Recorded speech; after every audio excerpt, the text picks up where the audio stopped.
Episode 431 to 440।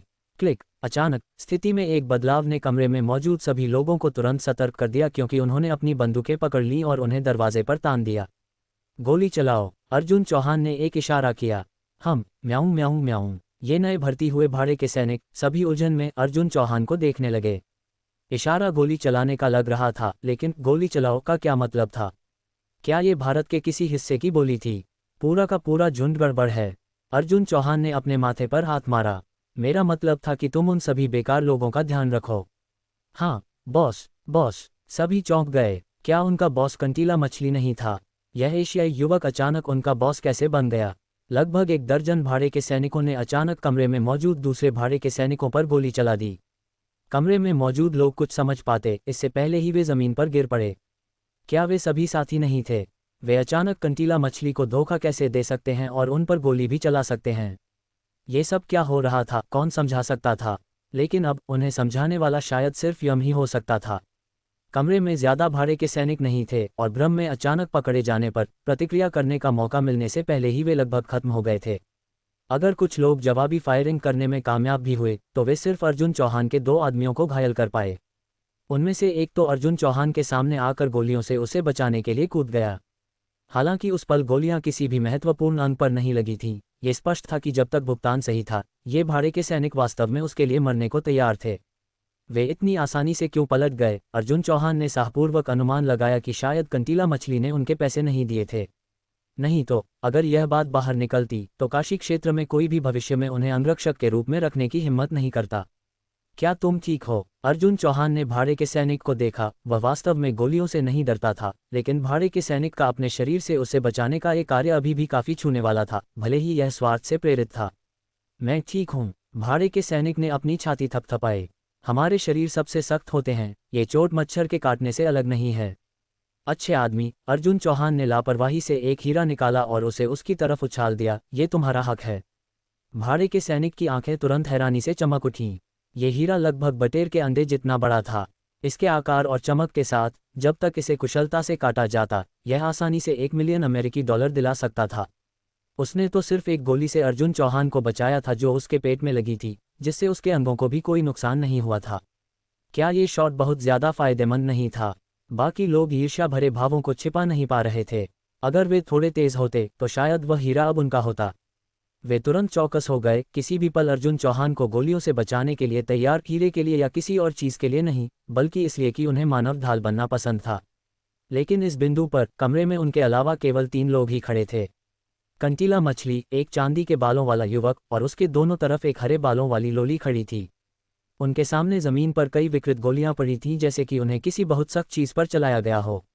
Arjun Chauhan और दूसरों के घुसपैठ का सामना करते हुए उन्होंने केवल कुछ आश्चर्य दिखाया, बिना किसी घबराहट के। उन्होंने ऐसी स्थितियों का अनगिनत बार सामना किया था, कुछ तो इससे भी कई गुना बड़ी थीं। सार्थक, क्या तुम मुझसे इस तरह व्यापार करते हो? कंटीला मछली ने सार्थक को देखा। उसकी नज़र अर्जुन चौहान पर पड़ी और उसकी आंखों में अर्जुन चौहान ने प्रशंसा का एक अंश भी देखा। धत, मुझे उल्टी होने वाली है। अर्जुन चौहान ने सोचा कि यह आदमी समलैंगिक है। उसके पेट में हलचल महसूस हुई क्योंकि रात का खाना उसकी आंतों में हिल रहा था। कंटीला मछली, इस बार मैं सिर्फ एक बिचौलिया हूँ। अर्जुन चौहान के बगल में होने से सार्थक को भी सामान्य से ज्यादा आत्मविश्वास था। वह जो तुमसे सौदा करना चाहता है, वह यहाँ मेरा दोस्त है। इस समय कंटीला मछली ने आखिरकार अर्जुन चौहान पर अपना ध्यान केंद्रित किया। एशियाई, अर्जुन चौहान ने सिर हिलाया। कंबोज, कश्मीरी, तुम्हारे दादा भारत से थे, अर्जुन चौहान ने ठंडे लहजे में कहा। हा, भारत के लोग? कंटीला मछली हंसा। मुझे भारत के लोग बहुत पसंद हैं। सार्थक, चूंकि तुम मेरे लिए इतना अच्छा शिकार लाए हो, तुम जा सकते हो। मैं इस बार तुमने जो किया है उसे भूल जाऊंगा। उसे छलनी कर दो। अर्जुन चौहान की आंखों में अचानक एक हत्यारी आभा आ गई।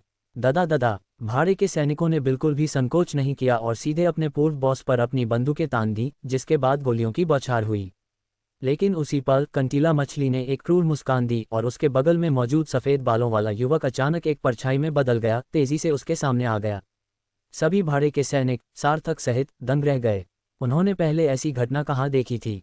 क्या यह अभी भी इंसान था? क्या ये विज्ञान कथा फिल्मों में देखी जाने वाली कोई चीज नहीं थी? फ्लैश, क्विकसिल्वर, ये वैज्ञानिक नहीं है। सिर्फ कुछ ही सेकंड में गोलियों का एक पूरा क्लिप चल गया और सफेद बालों वाला युवक फिर से प्रकट हुआ। उसने अपनी 5 उंगलियां खोलीं और गोलियां जमीन पर गिर गईं। वह गोलियां पकड़ सकता है। राक्षस, वह एक राक्षस है। भाड़े के सैनिक तुरंत घबरा गए। वे जानते थे कि ये दोनों अत्यधिक कुशल थे, लड़ाई में उनमें से 10 भी एक को नहीं हरा सकते थे। लेकिन उन्हें कभी नहीं पता था कि इन दोनों के पास ऐसी क्षमताएं भी थीं जो स्पष्ट रूप से मनुष्यों की श्रेणी से परे थीं। मूल रूप से तुम सभी जीवित रह सकते थे, लेकिन चूंकि तुमने ऐसे रहस्य देखे हैं जो तुम्हें नहीं देखने चाहिए थे, मुझे डर है कि तुम सभी को यहीं रहना होगा, कंटीला मछली ने कहा। ये दोनों उसके सबसे बड़े तुरुप के पत्ते थे और इस जगह में उसके स्थापित होने का आधार थे। केवल जब वह अपनी समझ से परे हो जाता था तभी वह उन्हें कार्रवाई करने देता था। लेकिन एक बार जब उन्होंने कार्रवाई की तो कंटीला मछली उन सभी को मार देता था जिन्होंने सब कुछ देखा था। लेकिन उससे पहले मैं तुमसे एक सवाल पूछना चाहता हूं, कंटीला मछली ने भाड़े के सैनिकों को संबोधित किया, तुम्हें हमें पर अपनी बंदूकें तानने के लिए वास्तव में किस बात ने मजबूर किया? कारण सरल है, भाड़े के सैनिकों ने कहा। हालांकि वे अभी भी डरे हुए थे, उन्होंने सीधे जवाब दिया, वह तुम्हें जो देते हो उसका 5 गुना भुगतान करता है, और उसने पूरे 1 साल का अग्रिम भुगतान किया। हमने इतना उदार बॉस कभी नहीं देखा। बिल्कुल, तुमने हमें पिछले महीने का भी भुगतान नहीं किया है। हम तुम्हारे लिए सिर्फ पैसे के लिए काम करते हैं। सच कहूं तो अगर तुम हमें भुगतान नहीं करते तो हम किसी और के लिए कभी भी काम कर सकते हैं। क्या तुमने सुना? अर्जुन चौहान ने अपने हाथ फैलाए, वे अब मेरे अंगरक्षक हैं। तुम्हारे पास बहुत पैसा है। कंटीला मछली ने अर्जुन चौहान को देखा। इस जगह में 1 महीने में $1 लाख की दर पहले से ही बहुत ज्यादा थी। उसे 5 से गुना करना और 1 साल का वेतन अग्रिम में देना, ये 10 मिलियन अमेरिकी डॉलर के बराबर होगा। क्या वह पागल था या उसके पास खर्च करने के लिए बहुत ज्यादा पैसा था? काफी अमीर, अर्जुन चौहान ने कहा, बस मेरी उंगलियों की दरारों से थोड़ा सा टपकने से तुम्हें कुचल सकता है। तुम बहुत घमंडी हो। मुझे लगता है कि मैं काफी घमंडी हूँ। तुम्हारे जैसे समलैंगिक के साथ अगर मैं तुम्हारा पिता होता तो मैंने तुम्हें उस दिन दीवार से जरूर ठोक दिया होता। भारतीय आदमी, क्या तुम मुझे उकसाने की कोशिश कर रहे हो? इस उपाधि ने कंटीला मछली को दूर नहीं किया, इसके बजाय वह अर्जुन चौहान में और ज्यादा रुचि लेने लगा। मैं तुम्हें 1 साल के लिए अपने पास रखूंगा, फिर तुम्हें मार दूंगा। मैं मूल रूप से सिर्फ ठीक से व्यापार करना चाहता था। अर्जुन चौहान ने हंसा, लेकिन अब मैंने अपना मन बदल लिया है। मन बदल लिया? कंटीला मछली ने सबसे बड़ा मजाक सुना था, तो तुम मुझसे कैसे निपटोगे? तुमने अभी अभी देखा कि तुम्हारे आदमी मुझे नुकसान भी नहीं पहुंचा सकते। अपने बगल में भाई और बहन के साथ कंटीला मछली को अविश्वसनीय आत्मविश्वास महसूस हुआ। उसने उन्हें एक मिसाइल के प्रभाव का सामना करते हुए देखा था। आखिरकार गोलियों और बंदूकों का क्या मूल्य है? अगर अर्जुन चौहान के आदमियों की संख्या 10 गुना ज्यादा भी होती तो भी वह नहीं डरता। मैं तुम्हें नंगा करने और इस बार के प्रवेश द्वार पर लटकाने की योजना बना रहा हूं ताकि हर गुजरने वाला तुम्हारी गांड पर लात मार सके। भारतीय आदमी, क्या तुम्हें कोई अंदाजा है कि मेरे बगल में ये 2 लोग कौन हैं? परम शक्तियां, अर्जुन चौहान ने मजाक किया। भाई बहन थोड़े नाराज लग रहे थे, लेकिन उनका कंटीला मछली के साथ एक समझौता था, वे तभी कार्रवाई करेंगे जब वह उन्हें बताएगा। चूंकि तुम सब वैसे भी मरने वाले हो, तो मरने से पहले मैं तुम्हें थोड़ा और बता देता हूं। आखिरकार हर कोई यह जानने लायक नहीं होता। कंटीला मछली हंसा, ये दोनों महान उत्परिवर्ती हैं।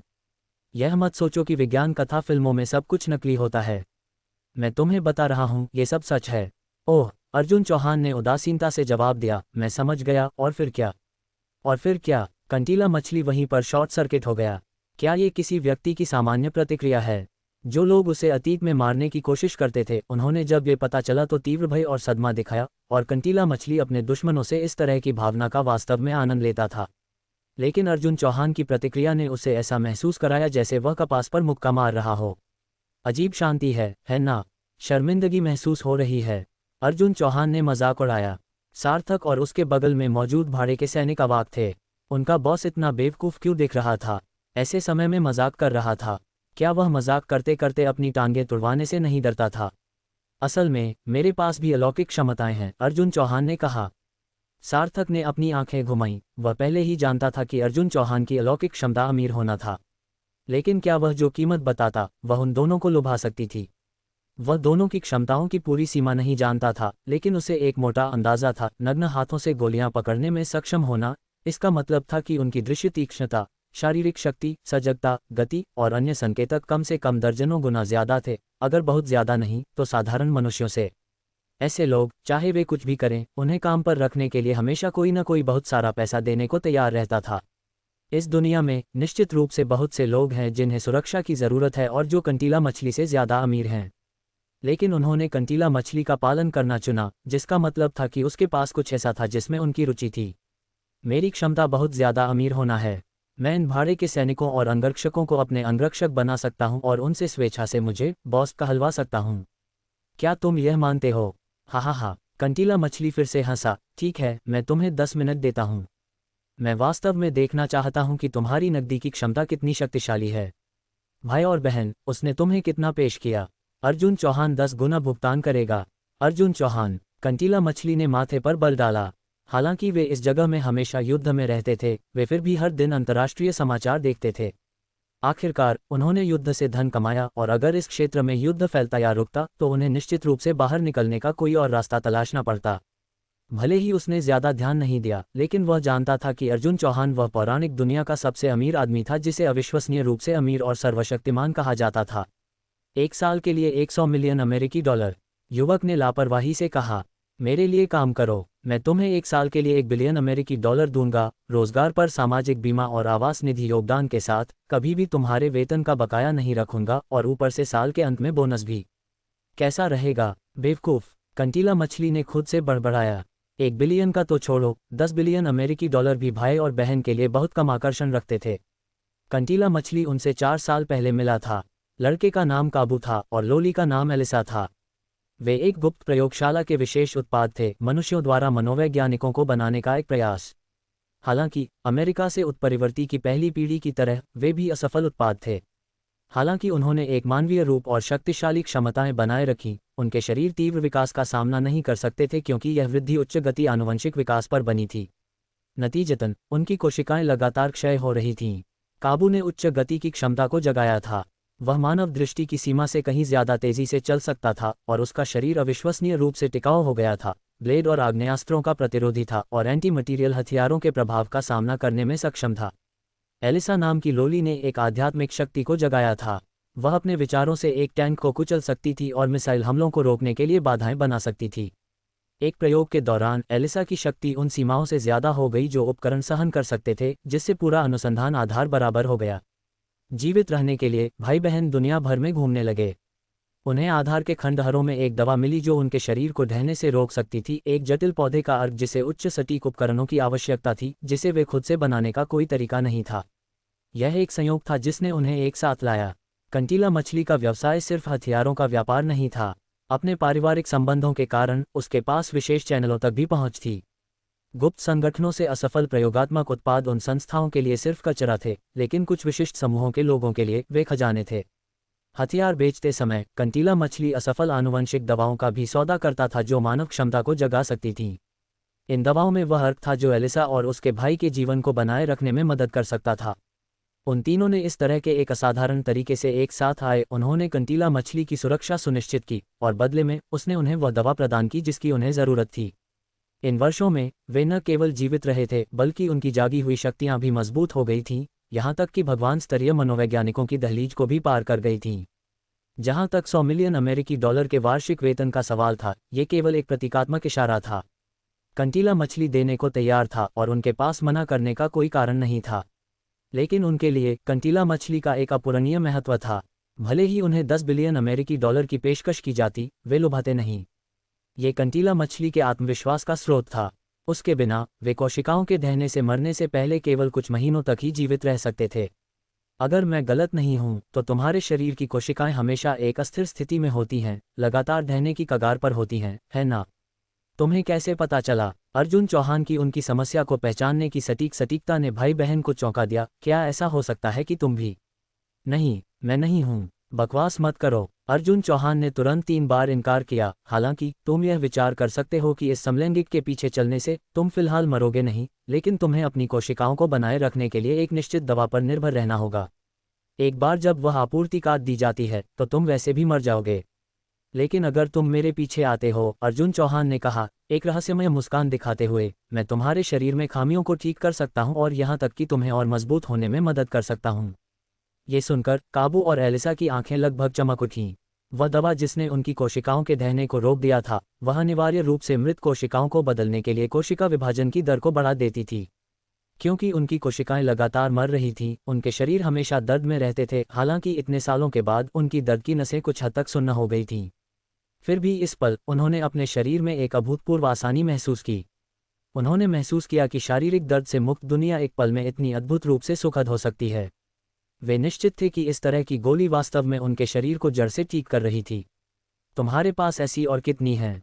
दोनों ने अर्जुन चौहान को बहुत उत्सुकता से देखा। जितनी तुम्हें ज़रूरत हो, अर्जुन चौहान ने एक शांत हवा के साथ कहा। हालांकि इस खिलौने की प्रभावकारिता पर्याप्त मजबूत नहीं है। ये लक्षणों का इलाज करता है लेकिन जड़ का नहीं। तुम्हें अभी भी इसे लंबे समय तक उपयोग करने की ज़रूरत है, लेकिन मेरे पास कुछ और भी बेहतर है। एक सेकंड के मुश्किल फैसले के बाद मैंने एक फैसला लिया जो मेरे पूर्वजों के खिलाफ जाता है। जब तक तुम मेरा साथ देते हो, मैं तुम्हें कुछ ऐसा दूंगा जो तुम्हें वास्तव में ठीक कर सकता है। एक सेकंड का मुश्किल फैसला। काबू और एलिसा ने अर्जुन चौहान के भाव पर नजर डाली। कहाँ बिल्कुल भी कोई फैसला लेने में मुश्किल दिखाई दे रही थी। पूर्वजों के खिलाफ जाना, इस भारतीय आदमी के साथ यह सब ड्रामा क्या है? बस हमें बताओ कि तुम्हारे पूर्वजों ने क्या फैसला लिया था। तुम क्या सोचते हो? इस पर विचार करना चाहते हो? अर्जुन चौहान ने एक बार फिर काबू और एलिसा की तरफ एक जैतून की शाखा बढ़ाई। असल में अर्जुन चौहान इन दोनों की क्षमताओं को ज्यादा महत्व नहीं देता था। ये तो छोड़ो, उसके अपने परिवार की गार्ड टीम में कई ऐसे लोग थे जो उनसे कहीं ज्यादा मजबूत थे। जब तक उसके पास परम देव पाठशाला थी, वह उनसे भी ज्यादा मजबूत लोगों का बड़े पैमाने पर उत्पादन कर सकता था। लेकिन अर्जुन चौहान सिर्फ उस मरे हुए समलैंगिक को परेशान करना चाहता था। अरे बस मजाक के लिए। सार्थक और कंटीला मछली की आंखें भाई बहन की जोड़ी पर टिकी थीं। अब हर कोई उनके फैसले का इंतजार कर रहा था। एक पल बाद आंखों में आंखों डालकर भाई बहन चुपचाप अर्जुन चौहान के बगल में चले गए। बॉस, तुम कंटीला मछली उस पल वास्तव में घबरा गया। अब उसके भाड़े के सैनिक या तो अर्जुन चौहान द्वारा जीत लिए गए थे या कुछ पल पहले छलनी हो गए थे। एलिसा और उसके भाई के बिना वह इस जगह में कुछ भी नहीं था। उसका सिर किसी भी पल कुचला जा सकता था। माफ करना, तुमने पहले हमें दवा दी थी और हमने तुम्हें सुरक्षा दी, तो अब हम बराबर हैं। जहां तक तुम्हारे पैसे का सवाल है, काबू और एलिसा ने अपने बैंक कार्ड जमीन पर फेंक दिए। तुमने हमें जो भी पैसा दिया है वह सब यहाँ है। एक पैसा भी खर्च नहीं हुआ। कंटीला मछली ने दो बैंक कार्डों को देखा। प्रत्येक खाते में कई बिलियन अमेरिकी डॉलर थे, लेकिन तुम उन्हें उठाने की हिम्मत नहीं करोगे। अर्जुन, श्रीमान अर्जुन, क्या तुम मुझसे व्यापार करने वाले नहीं थे? कंटीला मछली ने घबराते हुए कहा। इस काशी क्षेत्र में अगर सैन्य हार्डवेयर खरीदने की बात आती है तो मैं सबसे ऊपर हूं और कोई भी दूसरा स्थान होने का दावा करने की हिम्मत नहीं करता। तुम जो भी हथियार और उपकरण चाहते हो, मैं उन्हें तुम्हारे लिए ला सकता हूं। कंटीला मछली ने तुरंत अपनी कीमत साबित करना शुरू कर दिया। अगर अर्जुन चौहान ने भाड़े के सैनिकों को अभी गोली चलाने का आदेश दिया तो सुरक्षा के बिना वह तुरंत खून के ढेर में बदल जाएगा। सच में तुम कुछ भी पा सकते हो? अर्जुन चौहान ने पूछा। बिल्कुल, कंटीला मछली ने गारंटी दी। अगर मैं इसे नहीं ला सकता तो इस काशी क्षेत्र में कोई भी नहीं ला सकता। ठीक है तो, अर्जुन चौहान हंसा। क्या तुम 5वीं पीढ़ी के लड़ाकू जेट ला सकते हो? हाँ। सबसे नए मुख्य युद्ध टैंक, क्या तुम उन्हें ला सकते हो? हाँ, मैं किसी भी देश के मॉडल ला सकता हूँ। मिसाइलें, तुम किस प्रकार की चाहते हो? परमाणु हथियारों और अंतर्महाद्वीपीय मिसाइलों को छोड़कर मैं बाकी लाने का तरीका ढूंढ सकता हूँ। ठीक है, काफी सक्षम, अर्जुन चौहान ने कहा, थोड़ा हैरान। भले ही वह लड़का समलैंगिक था, उसके निश्चित रूप से कई संबंध थे। तो ये सौदा है। मुझे सबसे पहले 500 सबसे नए लड़ाकू जेट और टैंक, 1000 विभिन्न प्रकार की मिसाइलें, जितनी शक्तिशाली हो उतनी बेहतर, और लागत की चिंता मत करो। 500 इकाइयाँ। इस चौंका देने वाली संख्या को सुनकर कंटीला मछली की पुतलियां कई गुना फैल गईं। क्या वह एक सेना को हथियार देने की योजना बना रहा था? क्या भारत के लोग पृथ्वी पर हावी होने की तैयारी कर रहे थे? नहीं कर सकते। अर्जुन चौहान ने कंटीला मछली के भाव को देखा और महसूस किया कि यह काफी संदिग्ध था। अगर तुम नहीं कर सकते तो पहले अपमान करो, फिर मार डालो। मुझे एक बेकार व्यक्ति का क्या उपयोग है? उसकी पैंट उतारो, उस चीज को भान की रस्सी से बांधो और उसे इस बार के प्रवेश द्वार पर लटका दो। एक संकेत लगाओ, 5 रुपये प्रति ठोकर। अर्जुन चौहान ने अपने भाड़े के सैनिकों को आदेश दिया। ये क्रूर आदेश ऐसा था जो उन्होंने पहले कभी नहीं सुना था। हालांकि चुनौती देने वाला एक सुंदर लड़के जैसा दिखता था, उसका वजन निश्चित रूप से लगभग 80 किलोग्राम था। क्या वह चीज वास्तव में टिक सकती थी? क्या यह उसे वहीं पर शाब्दिक रूप से नपुंसक नहीं बना देगी? साथ ही 5 रुपये प्रति ठोकर का क्या मतलब है? लोगों से निपटने के बारे में ये सब बकवास। अर्जुन चौहान ने गंभीरता से ऐसा कुछ भी नहीं किया। रुको, मैं उन्हें ला सकता हूँ। अर्जुन चौहान के आदेश को सुनकर चुनौती देने वाला घबरा गया। क्या यह मानवीय काम भी था? देखो, उसने काशी क्षेत्र में लगभग हर सरदार को नाराज कर दिया था। अगर उन्हें मौका मिला तो वे लोग निश्चित रूप से उससे 100 गुना बदला लेंगे। वह इसे कैसे सह सकता था? क्या तुम निश्चित हो? असल में 500 की संख्या सिर्फ एक ऐसी चीज थी जिसका अर्जुन चौहान ने लापरवाही से उल्लेख किया था। उसने अनुमान लगाया कि उनकी कंपनी एक साल में 500 लड़ाकू जेट और मुख्य युद्ध टैंक भी नहीं बना सकती है ना। उनके कुछ हिस्से पहले ही विभिन्न देशों और क्षेत्रों को बेचे जा चुके थे। उन्हें बेचने के लिए पर्याप्त कहाँ से मिलेंगे? मैं निश्चित हूँ, चुनौती देने वाले ने कहा। अपनी क्षमताओं के साथ मैं 200 तक ला सकता हूँ, लेकिन मेरे पास अन्य संबंध भी हैं। जब तक कीमत सही है, मेरे चैनल और भी ज्यादा ला सकते हैं। ओह, क्या कोई बोली है? एक पल, कृपया। चुनौती देने वाला पास की एक मेज पर सरक गया और उसमें से कुछ ढूंढना शुरू कर दिया। फिर एक आंशिक रूप से टूटी हुई स्क्रीन वाला एक टैबलेट मिला। मैं जो हथियार और उपकरण ला सकता हूँ वे सब यहाँ हैं। लड़ाकू जेट, अवाक्स, टैंक, बख्तरबंद वाहन, क्रूजर।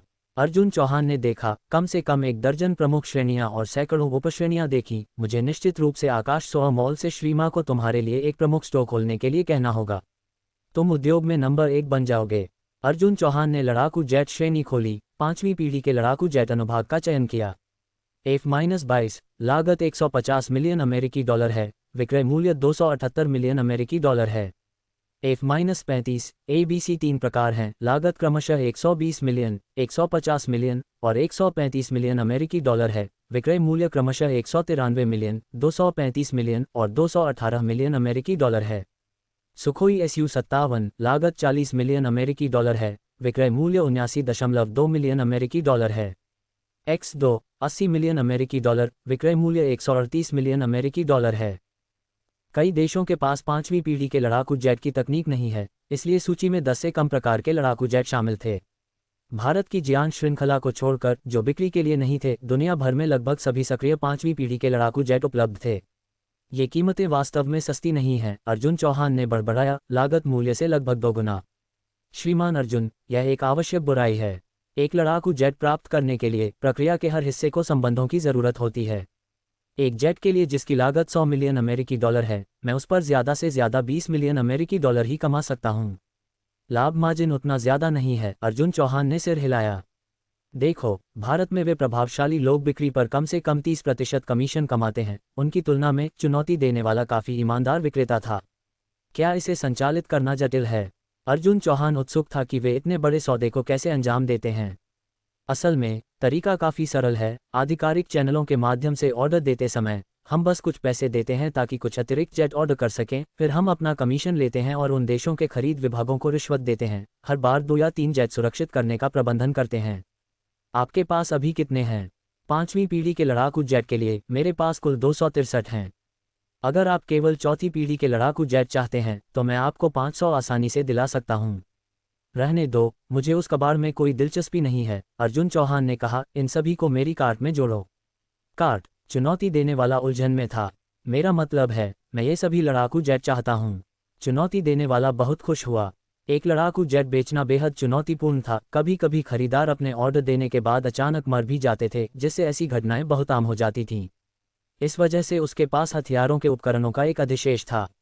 हालांकि उसने इस बार अंगरक्षकों का एक दल खो दिया। यह एक बहुत बड़ा ऑर्डर मिलने से एक छिपे हुए वरदान में बदल गया। अगर यह हो जाता है तो वह कम से कम 10 बिलियन अमेरिकी डॉलर कमाएगा, जो इस क्षेत्र में 10 साल तक काम करने के बराबर है। ये सिर्फ लड़ाकू जेट का हिस्सा था। अर्जुन चौहान ने फिर टैंकों की सूची खोली। लड़ाकू जेट की तुलना में कई और प्रकार के टैंक थे और बड़ी संख्या में भी थे। बस किसी भी मुख्य युद्ध टैंक को चुनते हुए चुनौती देने वाला 40 या 50 इकाइयां सुरक्षित कर सकता था। मैं बोलूंगा, तुम लिखते जाओ, अर्जुन चौहान ने कहा। T-90 मुख्य युद्ध टैंक, मुझे 20 इकाइयां दो और 10 सेट संबंधित उपकरण तैयार करो। AMX मुख्य युद्ध टैंक, मुझे 20 दो। ये वाला कूल है। मरकावा, चलो 30 लेते हैं। चैलेंजर 2, चलो उनमें से 30 लेते हैं। अब कितने हो गए? 100 टैंक। बस जोड़ते रहो। K2 और 30। क्या हम किसी रेस्टोरेंट में ऑर्डर दे रहे हैं या क्या? क्या तुमने कभी किसी को रेस्टोरेंट में 20 या 30 व्यंजन ऑर्डर करते हुए देखा है? थोक में होगा, है ना? किसने कभी टैंकों का थोक देखा है? सच में, अगर तुम लंबे समय तक जीवित रहते हो तो तुम्हें हर तरह के बॉस मिलते हैं। भाड़े के सैनिकों के एक समूह ने एक दूसरे को देखा। बस ये लड़ाकू और टैंक काशी क्षेत्र को गिराने के लिए लगभग पर्याप्त होने चाहिए, है ना? श्रीमान अर्जुन, आपने पहले ही 670 टैंक चुन लिए हैं। क्या आप और ज्यादा चाहते हैं? ठीक है, चलो अभी के लिए इतना ही रहने दो। अगर यह पर्याप्त नहीं हुआ तो मैं तुमसे और लूंगा। यह मिसाइल अच्छी है, इसमें एक बहुत प्रभावशाली मारक त्रिज्या है। मुझे 50 दो। धत, उनके पास ये स्मार्ट रोबोट भी हैं। प्रत्येक केवल 12 मिलियन अमेरिकी डॉलर। मैं 200 लूंगा। जल्द ही। अर्जुन चौहान ने जिन सभी हथियारों और उपकरणों को मांगा था, लड़ाकू जेट को छोड़कर वे सुरक्षित हो गए थे। श्रीमान अर्जुन, आपको अन्य लड़ाकू जेट की ज़रूरत है। मुझे अपने कुछ दोस्तों से संपर्क करना होगा। कंटीला मछली ने मेज़ पर रखे सुपर स्मार्टफोन पर नज़र डाली, जो एक कंप्यूटर से प्रतिस्पर्धा कर सकता था।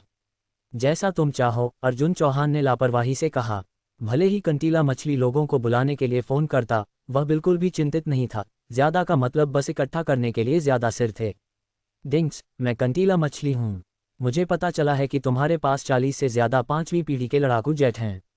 हाँ, मेरे पास यहाँ एक खरीदार है जो उनमें से 500 चाहता है, नकद भुगतान पर। बर्ग, मैं हूँ। क्या तुमने नहीं कहा था कि तुम 5वीं पीढ़ी के लड़ाकू जेट का एक बैच उतारने वाले थे? तुम्हारे पास जो कुछ भी है, मैं वह सब लूँगा। कंटीला मछली ने कई फ़ोन कॉल किए। ये स्पष्ट नहीं था कि उसके पास ऐसे प्रभावशाली दोस्त कैसे थे, लेकिन वह वास्तव में 505वीं पीढ़ी के लड़ाकू जेट इकट्ठा करने में कामयाब रहा। ऐसी मारक क्षमता एक छोटे देश को समतल करने के लिए पर्याप्त थी। श्रीमान अर्जुन, हमारे बीच की फीस के बारे में? कंटीला मछली एक शरारती मुस्कान के साथ पास आया। मैंने अभी अभी हिसाब लगाया है, और यह 47.934 बिलियन अमेरिकी डॉलर है। मैं यहाँ पहल करूँगा, बस मुझे 47 बिलियन अमेरिकी डॉलर का भुगतान करें और हम ठीक हैं। 47 बिलियन? क्या मैंने नहीं कहा था कि मुझे छूट चाहिए? क्या ये छूट नहीं है? कंटीला मछली दंग रह गया। ये लगभग 10 बिलियन की छूट थी, फिर भी पर्याप्त नहीं थी। क्या तुम भूल गए? मैंने अभी अभी एक हड्डी तोड़ने वाली छूट का उल्लेख किया। क्या तुम जानते हो कि हड्डी तोड़ने वाली छूट क्या है? अर्जुन चौहान ने कंटीला मछली के चेहरे पर थपथपाया। मुझे लगता है कि अमेरिकी डॉलर से भारतीय मुद्रा में इकाई को बदलना ज़्यादा उचित हो सकता है, तुम्हें नहीं लगता? अरबों भारतीय रुपये, यह अभी भी एक भयानक आंकड़ा लग रहा था, लेकिन क्या ये बकवास नहीं था? केवल इस बैच के हथियारों की लागत 42 बिलियन अमेरिकी डॉलर थी। ये वास्तव में एक भारी छूट थी। श्रीमान अर्जुन, आप इतने कठोर नहीं हो सकते। कंटीला मछली लगभग रो पड़ा। वास्तव में, उसके संसाधनों के साथ, वह भुगतान से पहले सामान प्राप्त कर सकता था, लेकिन जब भुगतान का समय आएगा तो वह कंपनी को क्या समझाएगा? उसने कई सालों तक कड़ी मेहनत की थी, केवल कुछ बिलियन जमा किए थे। अगर वह खुद को बेच भी देता, तो भी वह इस कर्ज को नहीं चुका पाता। ये सच है। अर्जुन चौहान लगभग भूल गया था कि कंटीला मछली के पास शायद ही कोई पैसा था। अगर वह वास्तव में ऐसा करता, तो कंटीला मछली उपकरण सुरक्षित करने में सक्षम नहीं हो पाता। मैं थोड़ा ज़्यादा आगे निकल गया। ये सुनकर कंटीला मछली ने राहत की सांस ली, क्योंकि ऐसा लग रहा था कि अर्जुन चौहान भुगतान करने को तैयार था। मुझे अपना खाता नंबर दो, अर्जुन चौहान ने कहा। हाँ हाँ, कंटीला मछली ने हड़बड़ी में अर्जुन चौहान को एक विदेशी खाता नंबर दिया। हरिहरन, मैं अर्जुन चौहान हूँ, पैसे ट्रांसफ़र करो। अर्जुन चौहान ने तुरंत खाता नंबर हरिहरन को दे दिया। मुझे ओसीडी है, इसे एक गोल संख्या बनाओ। कंटीला मछली खुश था। उसने सुना था कि अर्जुन चौहान को वास्तव में ओसीडी था। वह किसी भी लेन देन से कोई भी ढीले पैसे छोड़ना पसंद नहीं करता था। सामान्य लोग नीचे की ओर गोल करते थे, लेकिन वह इसके विपरीत करता था, हमेशा ऊपर की ओर गोल करता था। 47.9 बिलियन हस्तांतरित होने पर 50 बिलियन भी हो सकता था, और वह इस सौदे से 8 बिलियन अमेरिकी डॉलर का भारी मुनाफा कमा सकता था। हालांकि सामान उसके दोस्तों द्वारा प्रदान किया गया था। उनके काम में एक नियम था, जो कोई भी व्यवसाय लाता था, वह कमीशन ले सकता था। कुछ 100 बिलियन में से 2 बिलियन लेना बिल्कुल भी अनुचित नहीं लगता था। कुल मिलाकर वह इस सौदे से कम 10 बिलियन अमेरिकी डॉलर, सभी नकद में, कमाने वाला था, और कंटीला मछली तुरंत विश्वस्तरीय टाइकून के दायरे में छलांग लगा सकता था। इस विचार पर वह लगभग जोर से हंस पड़ा। डिंग, कंटीला मछली के फ़ोन ने बीप किया, लेकिन डिस्प्ले ने दिखाया कि उसके खाते में केवल 40 बिलियन अमेरिकी डॉलर प्राप्त हुए थे। उसकी अभिव्यक्ति तुरंत जम गई। 40 बिलियन अमेरिकी डॉलर, उसे अपनी लागत के रूप में 2 बिलियन का योगदान करना था। यहाँ तक कि उसके दोस्तों के कमीशन के साथ भी वह इस सौदे से एक पैसा नहीं कमा पाता। श्रीमान अर्जुन, मैंने अभी अभी कहा था, छूट का मतलब छूट है। क्या तुम्हें लगता है कि मेरे शब्द, अर्जुन चौहान के शब्द, ऐसे ही वापस लिए जा सकते हैं? अर्जुन चौहान का लहजा आक्रामक था। या मैं पूरा भुगतान कर सकता हूँ, लेकिन मैं तुम्हें एक बार के बाहर लटका दूंगा, 5 रुपये प्रति ठोकर, तुम खुद फैसला करो। कंटीला मछली का चेहरा एक पल में इंद्रधनुषी रंगों में बदल गया। वास्तव में, उसने शुरू में अर्जुन चौहान को उकसाया था और बस उससे निपटा नहीं जाना पहले से ही काफ़ी भाग्यशाली था। मुनाफे की मांग करना अज्ञानी से परे था। वह निश्चित था कि अगर उसे बार के बाहर लटकाया जाता, तो कुछ ही पलों में 100 बैरेट राइफलें उसका सिर उड़ा देती, और यहाँ तक कि उसके शव को भी सड़कों पर परेड किया जा सकता था। एक ऐसा तमाशा जिसकी कल्पना करना किसी तरह खूबसूरत था। मैं पहला विकल्प चुनूंगा। कंटीला मछली ने अपना सिर झुका लिया। इस जगह में 10 साल तक उसने जो कुछ भी काम किया था वह एक पल में नष्ट हो गया था। सार्थक, चलो। अर्जुन चौहान ने कंटीला मछली पर और ध्यान नहीं दिया और चला गया। जब तक कंटीला मछली मरना नहीं चाहता वह निश्चित रूप से इस सौदे को पूरा करेगा। तुम दोनों उसकी रखवाली करो और उसे एक सुरक्षित जगह पर पहुंचाओ, अर्जुन चौहान ने काबू और एलिसा भाई बहन से कहा। व्यापार पूरा होने से पहले उसे मरने मत देना। हाँ बॉस, ये कहा जाना चाहिए कि ये हथियार डीलर जितने शातिर हैं उनका एक प्रभावशाली व्यावसायिक रवैया भी है। तीसरे दिन अर्जुन चौहान को खबर मिली कि उसने जो सभी हथियार और उपकरण मांगे थे वे तैयार थे, अब उन्हें बस डिलीवरी के लिए एक जगह की जरूरत थी। बेशक इन वस्तुओं को सीधे तांबत राज्य में नहीं भेजा जा सकता था, नहीं तो यह शायद उन्हें आधे अधूरे तरीके से डरा देता। पूरे देश के पास कुल 1200 लड़ाकू जेट थे और उनके अपने 5वीं पीढ़ी के लड़ाकू जेट अभी भी वैचारिक चरणों में थे। ज्यादा से ज्यादा पावरपॉइंट प्रेजेंटेशन पर डींग मारी जाती थी। उनके द्वारा विकसित किए गए लड़ाकू जेट कम स्तरीय कबाड़ के अलावा और कुछ नहीं थे। यहाँ तक कि एक गधे को भी चौथी पीढ़ी और 5वीं पीढ़ी के लड़ाकू जेट के बीच युद्ध क्षमता में विशाल अंतर का पता चल जाएगा। ये पृथ्वी और आकाश जैसा था।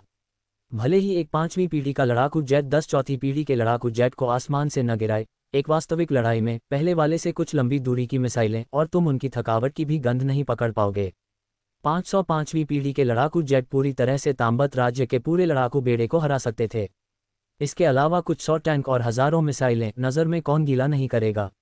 ऐसा लगता है कि हमें पहले जाकर नमस्ते कहना चाहिए, गुमनाम रूप से अच्छे काम करने की जरूरत नहीं है। अर्जुन चौहान हंसा। आखिरकार किसी को रसीद तो लेनी थी, है ना। एक सैन्य अड्डे के कमांड सेंटर में एक अधेड़ उम्र का आदमी जो 50 के दशक का लग रहा था ने गहरी भौहें चढ़ाईं। उसने अपने सामने एक नक्शे को देखा, उसका चेहरा उदास था। नक्शा लाल पिनों से भरा था जो उन क्षेत्रों को चिन्हित कर रहे थे जिन्हें उन्होंने खो दिया था। वर्षों के विनाशकारी युद्ध के बाद उन्हें इस विवादित क्षेत्र के किनारों पर धकेल दिया गया था। इस युद्ध में हार की घोषणा करने से पहले वे ज्यादा से ज्यादा 3 और गढ़ खो सकते थे। अब तक हमारे नुकसान की सीमा क्या है? रिपोर्टिंग जनरल, अब तक हमने 375 लड़ाकू जेट, 207 टैंक और 2709 योद्धा खो दिए हैं। दुश्मन के ज्यादा हताहत हुए हैं, लेकिन अन्य नुकसान हमारे 1/3 से कम हैं। जनरल, कोई रास्ता नहीं है, हम बस बेमेल हैं। दुश्मन ने हमसे 2 गुने हथियार और जनशक्ति तैनात की है, जो हमारी संख्या से 5 गुना है। हमारे उपकरणों की गुणवत्ता बहुत कम ही नहीं है, लेकिन इस विनाशकारी युद्ध में हम निश्चित रूप से नुकसान में हैं। बजट अनुरोध कैसा रहा? जनरल ने जारी रखा। जनरल, ब्रह्मा देश ने इस साल अपना बजट बढ़ाया। वे सालाना सैकड़ों अरबों अमेरिकी डॉलर सैन्य खर्च पर खर्च करते हैं। हमारा देश बस उसका मुकाबला नहीं कर सकता। क्या हम वास्तव में ये युद्ध हारने वाले हैं? जनरल का चेहरा अनिच्छा से भरा था। उसी पल कमांड रूम में संचार प्रणाली बज उठी।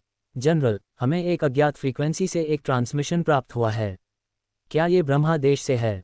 जनरल ने पूछा। नहीं, फ्रीक्वेंसी एशिया से है, लेकिन ये ब्रह्मा देश की नहीं है। यह एक निजी फ्रीक्वेंसी लगती है। एक निजी फ्रीक्वेंसी? कनेक्ट करो। पूरा ऑपरेशन रूम शांत हो गया। हर किसी ने अपनी सांस रोक ली, ये सुनने के लिए उत्सुक था कि यह कौन हो सकता है। माफ करना, क्या ये जनरल अवराइल हैं? दूसरी तरफ के व्यक्ति ने तांबत राज्य की भाषा के साथ मिली हुई धारा प्रवाह अंग्रेजी में बात की, जिसमें एक बहुत युवा आवाज थी। यह मैं हूँ। तुम कौन हो? आप मुझे रमन कह सकते हैं, अर्जुन चौहान ने जवाब दिया। मैंने सुना है कि ब्रह्मा देश के साथ तुम्हारा युद्ध बहुत अच्छा नहीं चल रहा है। तुम कौन हो? अंदर से दर्द और उकसाए जाने पर जनरल अवराइल उत्तेजित हो गया। कोई फर्क नहीं पड़ता कि मैं कौन हूँ, बस ये जान लो कि मैं वह हूँ जो मदद कर सकता है, अर्जुन चौहान ने कहा। 3 दिनों में दोपहर को मैं तुम्हारे कैंप में सैन्य सहायता का एक बैच पहुंचाऊंगा। मुझे उम्मीद है कि तुम लोग अग्रिम में कुछ जगह साफ करोगे। शिपमेंट थोड़ा बड़ा है, मुझे चिंता होगी कि पर्याप्त जगह नहीं होगी। तुम हमारी मदद क्यों करना चाहते हो? अवराइल को उसके शब्दों पर भरोसा करना है या नहीं, यह नहीं पता था, लेकिन अगर वे सच थे तो ऐसी मदद मुफ्त में नहीं आती। वह मुफ्त के खाने में विश्वास नहीं करता था। तुम क्या चाहते हो? मैं मुख्य रूप से अंतर्राष्ट्रीय दोस्ती को बढ़ावा देना चाहता हूं, अर्जुन चौहान ने जवाब दिया। अगर कभी भारत से पर्यटक यहां आते हैं तो बस ये सुनिश्चित करें कि उनका अच्छी तरह से ख्याल रखा जाए, बस इतना ही। तुम भारत से हो, तुम गंदगी खा सकते हो, पर गंदगी मत बोलो। अर्जुन चौहान ने तुरंत जनरल अवराइल के शब्दों को बाधित किया। मैं नहीं हूँ, मैं नहीं रहा हूँ, बकवास मत करो। हालांकि जनरल अवराइल ने जारी नहीं रखा। वह अपने दिल में निश्चित था कि जिस व्यक्ति ने उसे फोन किया था वह भारत से ही होना चाहिए। भारत के साथ उनका रिश्ता काफी अच्छा था, लगभग सबसे करीबी सहयोगी थे, लेकिन ऐसी सहायता इतिहास में कभी नहीं हुई थी। भले ही वह ये नहीं जानता था कि दूसरे पक्ष ने उन्हें समर्थन देने के लिए कितने हथियार और उपकरण तैयार किए थे, इसका उनके लिए क्या मतलब था। ऐसा लग रहा था कि फ़ोन के दूसरे छोर पर मौजूद व्यक्ति का अपनी पहचान उजागर करने का कोई इरादा नहीं था। ये सब मेरा अपना विचार है, अर्जुन चौहान ने कहा। मैं बस जनरल अवराइल से दोस्ती करना चाहता था, बस इतना ही। मैं इस पर तभी विश्वास करूंगा जब नर्क जम जाएगा। जनरल अवराइल 50 से ज़्यादा होने और एक अनुभवी होने के बावजूद कोई मूर्ख नहीं था। ऐसी चीज़ उसे कैसे धोखा दे सकती थी। क्या ऐसा हो सकता है कि ब्रह्मादेश के बेवकूफ़ ने इस व्यक्ति को नाराज़ कर दिया था, इसलिए वे एक दुश्मनी रख रहे थे और इस तरीके से बदला ले रहे थे। लेकिन एक व्यक्ति के पास कितनी शक्ति हो सकती है। उनके और ब्रह्मादेश के बीच का अंतर छोटा नहीं था, ये लगभग दोगुना था। अगर यह सिर्फ कुछ 100 बंदूकें या कुछ 100 बम और ग्रेनेड होते तो इस युद्ध में उनका कोई उपयोग नहीं होता। अगर कोई महत्वपूर्ण मोड़ आना था तो क्या उसके लिए कम से कम कई दर्जन लड़ाकू जेट और बड़ी मात्रा में टैंक और बख्तरबंद वाहनों की आवश्यकता नहीं होगी। इतने बड़े पैमाने की सहायता के लिए कम से कम 180 बिलियन अमेरिकी डॉलर की आवश्यकता होगी, जो एक व्यक्ति वहन नहीं कर सकता। क्या तुम्हारे पास वास्तव में कोई गुप्त मकसद नहीं है? अवराइल अभी भी अपने संदेह को आवाज़ देने से खुद को रोक नहीं पाया। जब उपकरण आते हैं तो तुम्हें पता चल जाएगा। बोलने के बाद अर्जुन चौहान ने सीधे संचार चैनल को काट दिया। हरिहरन, जाओ इसे व्यवस्थित करो। मैंने जो सैन्य उपकरणों का बैच खरीदा है उसे सीधे जनरल अवराइल को भेज दो। याद रखना कि पड़ोसी ब्रह्मादेश को पता न चले। अगर वे तैयार हो जाते हैं तो ये परेशानी भरा होगा। चिंता मत करो श्रीमान अर्जुन, मैं सुनिश्चित करूंगा कि सब कुछ सावधानीपूर्वक व्यवस्थित हो। अर्जुन चौहान का फोन आने के बाद जनरल अवराइल ने तुरंत अपने सभी अधीनस्थों को बुलाया। सच तो ये था कि वह अभी भी फोन करने वाले के उद्देश्य के बारे में निश्चित नहीं था। अगर दूसरा पक्ष वास्तव में उनके सैनिकों को हथियार पहुंचाने जा रहा था तो उन्हें उनके क्षेत्र को पार करना होगा। अगर यह ब्रह्मादेश के लोगों द्वारा एक जाल था तो हथियारों का वह बैच बहुत गंभीर परिणाम दे सकता था। लेकिन अगर वे सीमा को बंद कर देते तो हालांकि वे ऐसे खतरे से बच जाते। अगर भारत वास्तव में उनकी मदद करने और सैन्य सहायता का एक बैच प्रदान करने का इरादा रखता था तो वे जीवन भर का अवसर खो देते। बेशक जनरल अवराइल बहुत ज़्यादा उम्मीद नहीं रख रहा था, क्योंकि बड़ी संख्या में भारी हथियारों और टैंकों या जेट के बिना समग्र स्थिति पर व्यवहारिक रूप से कोई प्रभाव नहीं पड़ेगा। सीमा पर निगरानी कड़ी करो। अगर कोई अज्ञात व्यक्ति या बड़ी संख्या में सैन्य उपकरण देखे जाते हैं तो मुझे तुरंत रिपोर्ट करो। हाँ, अवराइल के अधीनस्थों ने तुरंत आदेश लिए। मूल रूप से इस लड़ाई का परिणाम अनुमानित था, एकमात्र सवाल यह था कि वे कब तक टिक सकते थे।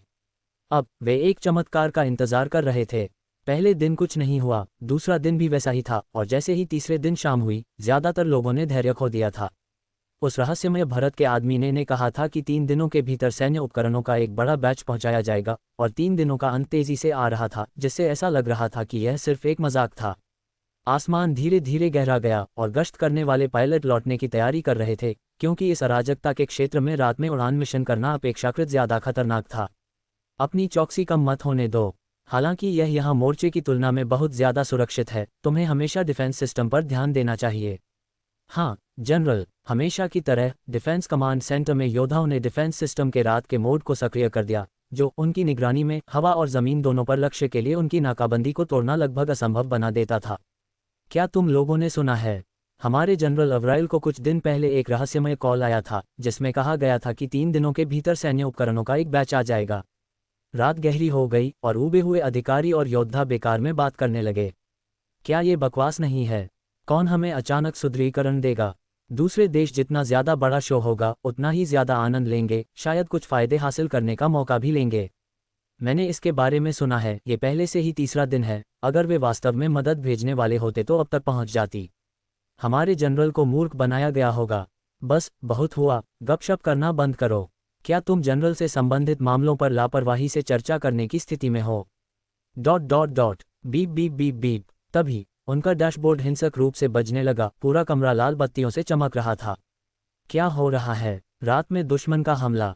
डेटा रिपोर्ट करो। खतरा स्तर 120। क्या 120? हर कोई डर से कांप उठा।